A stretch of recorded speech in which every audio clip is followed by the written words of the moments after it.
On apprend beaucoup de choses qui tournent autour de l'environnement, de l'agriculture, des milieux. Ça concerne surtout la faune, notamment les oiseaux, les insectes et aussi les milieux naturels. J'étais assez content de découvrir un nouvel endroit.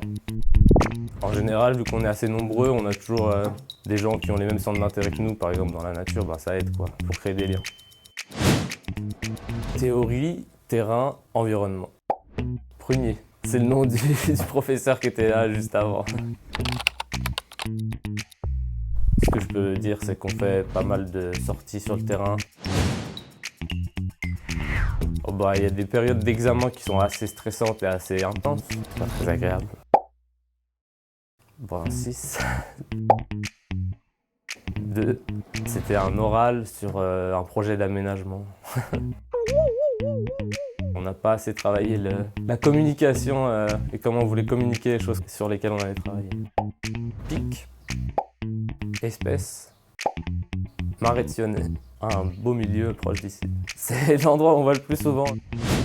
C'est les connaissances que je me suis développées en autodidacte. Pas mauvaise mémoire. C'est réviser des cours écrits. Ouais, je suis pas très scolaire. Par exemple, on est allé au Tessin découvrir des milieux alluviaux, des aussi grandes rivières alpines, moi j'avais jamais vu.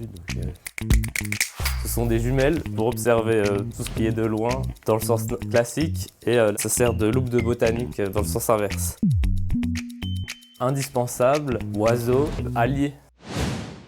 J'ai fait un stage dans un alpage, un stage dans un bureau de recherche en entomologie à La Réunion. C'était très intéressant de découvrir des milieux comme un peu la forêt primaire, la jungle, à refaire.